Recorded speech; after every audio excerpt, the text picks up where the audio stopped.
what we are doing so late at night, right?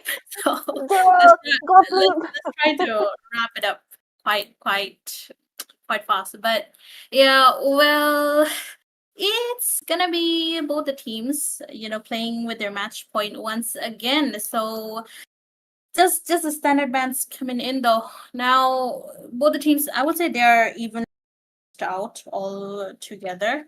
Now it's just not we can't really predict how whether either of the team after maybe after the draft we would see, but can't forget the surprise element, right? Yep. Yeah. You know, the thing about Picture Perfect and Nice, and I really get it now. The first game there was a lot of bad movement from both of them. The second game it was much lesser, so it's just a battle of the macros. So they both have the macros already, so they are fighting out with the macros. So I think this time around they will be going for the heroes that they see and deem uncomfortable or comfortable onto the hands of these particular players. So they might be, trying to strategize a little bit more. This is a serious game, last game for today, the last decider match on who's going to be off, who's going to be moving forward. So IGN sticking to the original plan to ban away the Matilda, and yeah, it's very understandable because they always ban out the Matilda. But Picture Puppet onto the red side, they always ban the Kalea, right?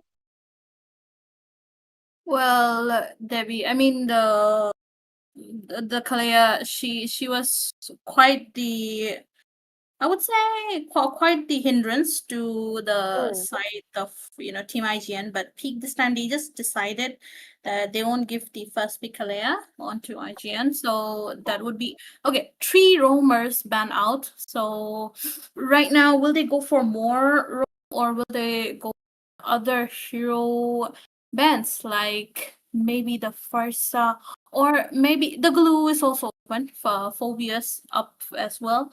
Both of them, they do provide a lot of hindrance, right? But then again, Loi once again, so they do not want the teleportation from either of the teams because as we know, Witch and Savage Warrior, they both play Loi quite well. So Yeah. just gotta make sure. Take it away, knock it out, and put it into the banning phase. So I think this time around, like I mentioned, Michael is already set and checked for both of these teams, so the macro is mostly important for them. So I think they do not want to face what they faced in the first game already. So the macro dependent heroes are going to be taken away, and it's very understandable too. And there we go. Oh wait, the Badang bear coming through for the side of IGN. It's dead. Ooh, this is big. I thought, Picture Planet will be the one banning it again, but IGN they take away this hero, and to think that IGN is mainly composed when they have a setter into the XP lane and a follow up into the roam, they are much more, utilizing. They are much more in sync if that happens, and we can see into the second game where Mio was able to do so much with the glue and the zone potential that he had and the follow up coming through from the Gatot Kata most of the time. I think this is the way of their play style, and I think Picture Permit they have to take away or deny any experience that can be a set, right? Oh wait, look at that, the Fanny. We completely forgot the Fanny again. Hmm. Well, right now, right. I mean, Fanny is in the first and leaving out the Hayabusa for respect. The thing is, will he go? Will he commit to the Hayabusa though? Because they do have the Basha open. They have the Florin, which surprisingly none of them picked up because I guess they are more comfortable on the tanky heroes, right? So, Oh, but they first pick phobias. Hmm, oh, neglecting and Freak. neglecting a lot, don't you Yeah, think? they're neglecting a lot, especially the Lucas, man. So no Lucas for any team for I mean for IGN. They want to prio onto the Meteor's heroes much more earlier than anyone. I think I know what they're doing right now. They're just trying to put Meteor in his comfort so as to make to be the playmaker, the setter, and with the follow-up they were able to play so well. Well, I think Big Diplomat with the first pick Phobias, they might be able to respond it so well because most of the time you don't see a Phobias first pick into the blue side. You will see more pick thoughts into the red side with two other compatible hero. But now I think it's more of a confidence pick for the side of IGN too. And there we go. The highlights does really well against the phobias if he is around the ring of the punishment. But other than that, I think he might not be falling down or he might not be able to distract as much. But still, picking out the Harris when there is already a phobias, yeah, both of these teams are very ballsy. They're just gonna be going all out, isn't it? Yeah, Uh right. that was a really bold move, picking up a Harriet in front of a Phobias though. But oh my goodness, Lucas as well as Zushin for the high loss. I mean, Mm-hmm. as a tanky hero, I feel like Zushin is one of your worst nightmares because she's kind of a tank killer. Another addition, Basha. Okay, they're just going all out. The Basha bit with the high loss on the golden carpet is just gonna be increasing his movement speed more and more. Can't forget. It's gonna slow the whole opponent down as well. But then again, they have a Phobias and a Zushin to counter out those two, prevent cause to the flow to be interrupted. But then again, banning the carry was a really good option because since you're going tanky, right? Yeah, You yeah, need to ban out the tank shredders. I think that has to be it too. Yeah, it's just ban out the carry because it's also good in this kind of competition, especially against the Harriet too. And yeah, it was kind of late for them to pick up the carry, so Pick Diplomat has to ban in a way, very safe choice for them. But the thing is, Boxia is still a flex, and Lucas is already made known that he's gonna be going into the jungle. So what is supposedly good against Lucas into the jungle, we will have to find out. But the thing is, Aizen, they do really have to ban away the mates that can literally be a good one against the Jusen because the Kimi is still out there. Both it's so good on both of these sides, but I don't think Aizen will go for the Kimi though. But CC Ben coming through, a little bit of a counter for the picks that Aizen have. So I think it's very understandable. Yeah, both the teams are just working out together. But you know what I want to see, Debbie? We want a Naruto versus a Sasuke right now. Oh yeah, there we go. Let's see, man. But the thing is that even possible, given that Basha can be moved onto the jungle or onto the XP or onto the Yeah, yeah, roam? Who knows? Rome. Yeah. So that's kind of a tiny possibility, but we do want the Naruto versus Sasuke right now. Although two marksmen ban out, what will Team Asia go for? Will Aaron go for his signature pick, the Granger, against a Herrit? Oh, Last time he did win it out, but then again, the frontliners are quite tanky. Will he be able to melt them out? That is the question. If he does go for the Granger, right?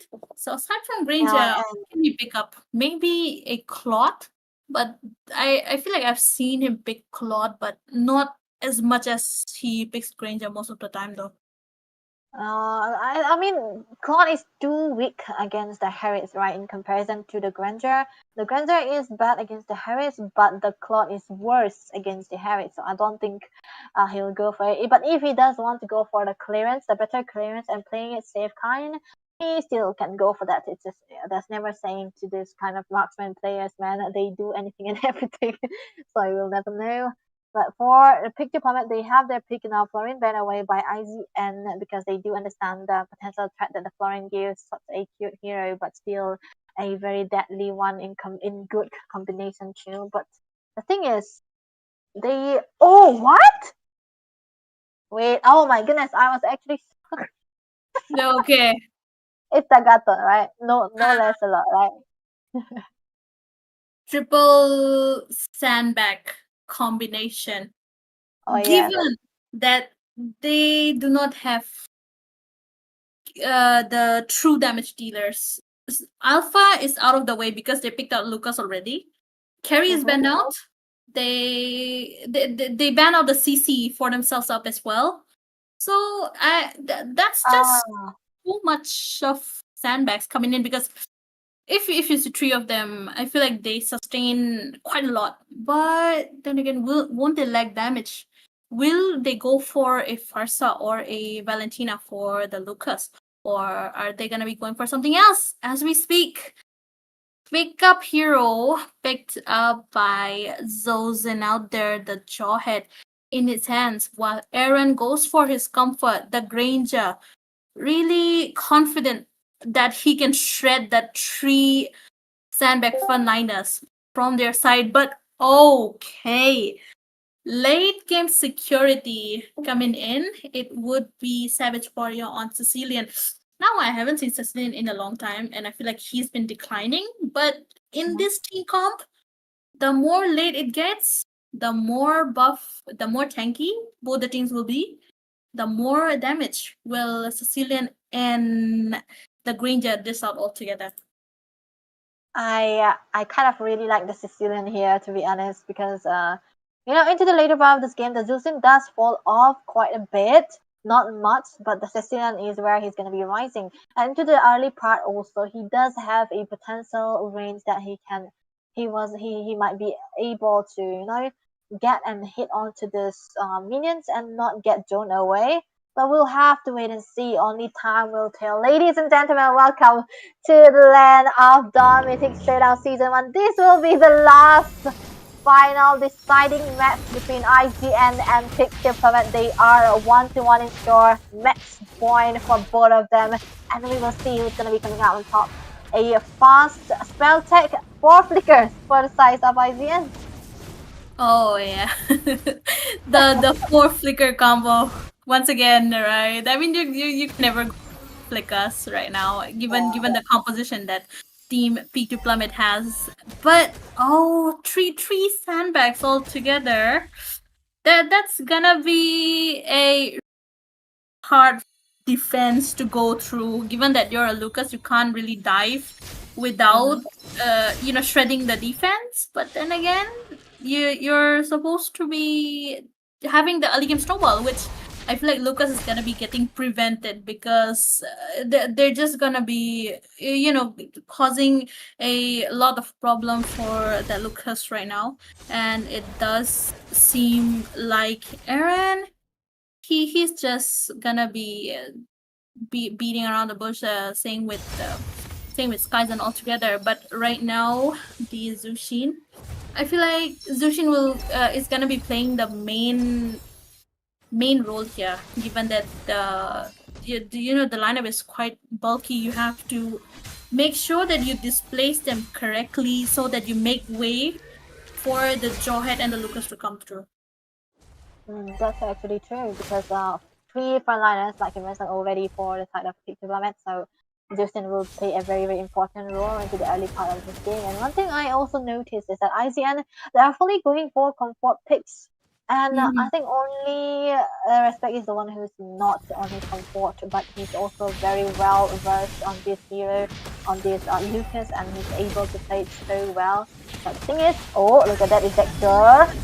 Ejector definitely there. Beast form popped up by Lucas out there with the bat speeds coming in, and the Inferno Pursuit though. No one is to fall down except for Savage Warrior, but again a trade made by Charin. 1-for-1 trade coming in. First blood though in the hands of Team IGN right now. So definitely, I mean, there was a lot going on, but they only managed to take down one hero, which was a squishy one. So the play speaks for itself. Yeah, I think most of the time when you talk about a Sicilian, you just want to see him not die under 5 minutes at least, because you just, when you do not die under 5 minutes, you will be able to stack up quite well with those bats, and that's the best case scenario for your team when you have the late game security. And when you are the main damage dealer into the later part of this game, you're just going to be needing onto those stats as well. So I think that was a little bit of a scary movement. He does even had the flicker. He wasn't able to flicker away right in time, but yeah, still A kill already went to the head of the jungle for the side of Peak to plummet, and again a no kill for Respect just yet. So they have to find a way for him to have at least one kill to end the game, because a goal behind or an XP behind Lucas is really not the best for a Lucas. You want to have that snowball potential. Yeah, definitely. But if we do see Lucas, right, he's just desperate to go around throughout the whole jungle so that he does get the upper advantage up against Tarin right now. Because you need a lot of farm to be able to go against all these defenses. The more farm you get, the more better it will be for either of the team.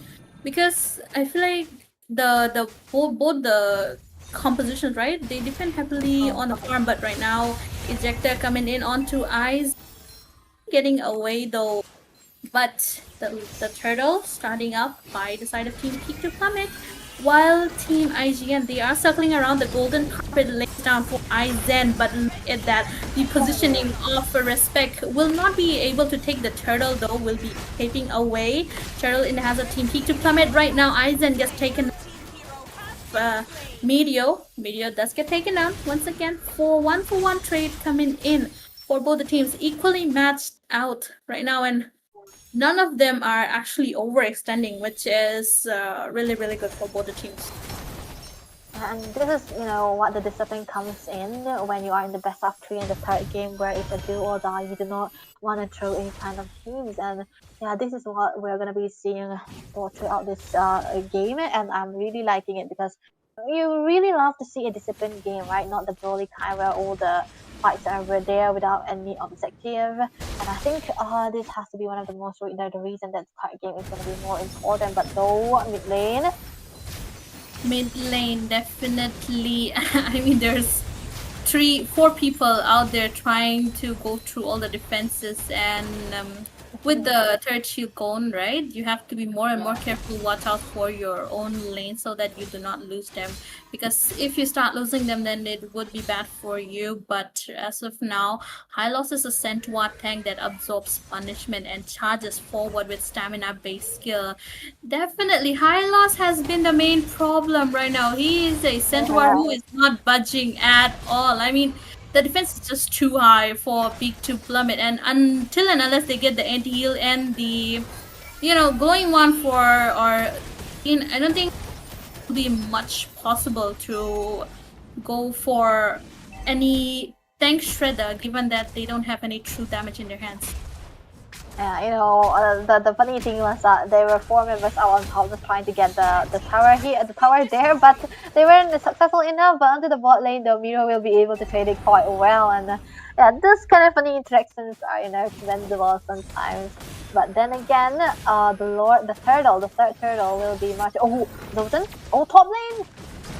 Top lane out there. Oh my goodness, Zozen would be going for Skyzen while they go for the turtle. So a trade made, but look at that. Zushin just displacing 2 tanks easily with her lantern. Now all that they need is Sky Piercer at least to help them, melt the tanks a little bit, because the Sky Piercer passive is gonna be helping them quite a lot in this match. And 2 Sky Piercers from Granger and the Zushin should do the trick, but right now Lemonade is really low. Zushin is just bullying him at this point with her lantern, and definitely that, I think Team Peak to plummet, they might be starting to fall down. Yeah, this is not the best case scenario for them. The golden carpet will be laid down, just trying to get away all those minions in order to protect their mid lane, which is very gonna be so important for them. But look at the rolling calling from Terran though. He was trying to look for something right there, but it's funny to see Terran on a utility, man. We have always seen him onto the assassins or the alpha most of the time. Well, the meta's forcing a lot of players to be adapting to this kind of jungler. So this time around we might be seeing a different kind of game style too. But top lane might be secured for IGN, maybe. Yeah. Okay, IGN was able to get it. So a lot of trades and objective dependent IGN. They're just trying to look for structures all over the map. they have to catch Peak off guard at least like two person at a time, one or two person at a time, because altogether you can't really break their defenses as Lucas is doing right now against Kaizen, but he is the one dominating. Ooh, what? The respect out there, almost, but he does get taken down. Kaizen this time heavy. Obvious is heavy on him with the AOG, escaping with the flicker out as well, but no. Zushin says otherwise, you will be getting taken down. Lemonade falls in the hands of Granger up as well. Charin trying to go for an engage, but they are quite lacking the damage and the resource double together, but Zozen go late again, once again from high loss. Aizen will there with his stacks up. I do want to see how much stacks he have right now, because he is starting to melt the tanks as of now. And Team IGN, they are getting their power. Yeah, this is the way they want to play this game, and the creator is so well versed on this Granger right now, and I think he's gonna be having the greatest time. Maybe they'll be able to secure this Lord. Maybe Charin? Oh my goodness, that is another engage coming in. Charin will be falling down in the hands of Granger, getting that killing spree in their hands. Lemonade will be falling though. That is a double in the hands of Respect, but Respect goes down as well as Team Peak. They are chased back. Kaizen is not spared, and he gets taken down. He is not spared at all. That is 4 people down despite the tankiness. We should stop talking about tankiness as of now, because they're just getting melted out. They're just getting melted out by paper. As of now, they're not sandbags anymore. But as the game goes to late, how many stacks does Savage Warrior have? Is it enough for him to start carrying the game? Does he have enough to get his power spike? That is the question. Team goes with Aaron the Creator, but I feel like he's already carrying the match right now. We are seeing, while Phobias goes for the zoning, right? Aaron the Creator, he's just out there. 505 in his hands. Definitely having a smooth time breathing towards all of the defenses. Aizen gets taken down once again. This might just be a walk in the park for the side of Team IGN, with Aaron picking up his comfort pick as of now, and I think he did a really good job at it. The thing about the Granger is that if he picks up the Malefic gun too, Malefic Roar, he will be able to, slash down the frontliners of the side of the tankier frontliners for any kind, right? And he already got the Malefic gun, Malefic Roar, and as well he's got the anti-heal, so this is definitely a good one for Aaron, and this is also have to be the main reason why he was able to thread through all the defenses on the side of Peak Diplomat, and most of the time he's been free hitting. There's no one that I can see for the side of Peak Diplomat able to dive into the backline on Aaron the Creator. They have been completely displaced most of the time by the Justin here, and I think this has to be one of their main problem too, because you want to soak down the damage. You want to be able to wow your backlines as much as possible. But how can you do that when you are displaced most of the time? And there also comes the Johair with the ejector on the unstoppable force. He can dive in and out, and he will not be escaped too. And that is why most of the time the picks on this when you focus mainly on those tankiers, you have to ban away the heroes that can be a threat to you, and I think letting go of the Zuzen has always been the problem for them right now. But Zuzen, he is trying to look for something here. Well, no, the ejector was he could not eject Charin up as well at all. Zushin, she has been neglected, but then again, at times like this, she shines a lot, even though her use is declining. If she's in the good hands, right, like how Team IGN is playing, Zushin, she can be quite deadly for you guys. But right now, Charin, oh my goodness, that was just too much. Team Peak, they just saw one person fall down. They had to go back. They just said, yeah, we're not going there. Sorry, Charin, but we're not going there. We're gonna sacrifice you. We have to defend the base. But yeah, talking about the base, the inhibitor is gone, so the Lord will have an easy time. And as long as Team IGN they match up the lanes, they sync up the lanes, I feel like they should be able to tear down the inhibitors at the minimum. You know, the thing about the Baxia here is that I don't really think Terry is really comfortable on this hero, man, because he's making plays that are very, very questionable. Meanwhile, for IGN, they are so comfortable on their heroes. Each one of them, the Lord marching down onto the bot lane. There might be something here.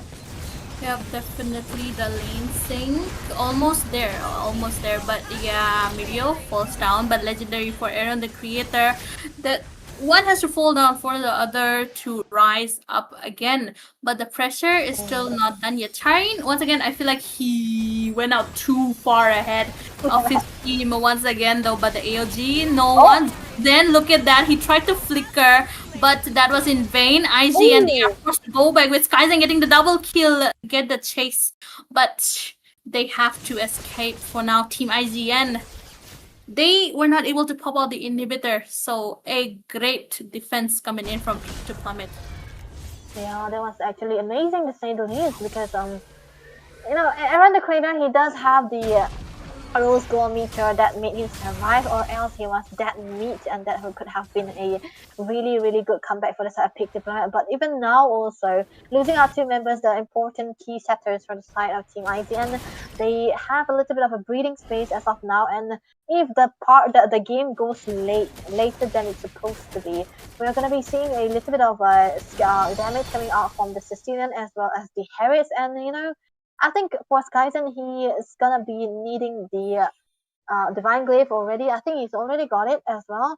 And maybe there's a possibility that he can go for the Concentrated or the Oracle, which can make him survive just a little bit. But the thing is, he needs to be free hitting most of the time. But he doesn't. He cannot free hit when there is a forest. When the forest dies, he's gonna go in. Well, I feel like Mirio has been making the game for IGN quite a lot because even if he jumps in between the team, right? Even if he gives away his life, he gives it after ensuring that IGN they have someone to take instead of him. So like he does not die unless there is a trait worthy of him dying.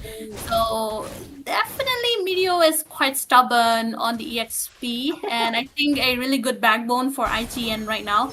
Speaking of which though, the Lord had it's not quite yet enhanced. For now, 2 minutes still enhancement. So definitely either both the teams they take the Lord right now and wait for another Lord to come out, or maybe go for an engage. But then again, the team who engages first, I feel like regardless of that, Team IGN would probably come out on top because they do have Aaron on. I feel like standing full stacks on the Sky PS as of now, and they have the Zushin up as well. But oh my goodness, Beast Form popped up with the Inferno Pursuit coming in. Backline, though no one is there. Respect falls down in the hands of Charing Red Disguise and gets taken down. Double kill for Zushin. That is a triple double once again. Legendary up with, so that is 4 people down. Savage Warrior is the only person remaining. Team IGN, they can end the game without the Lord. Savage Warrior,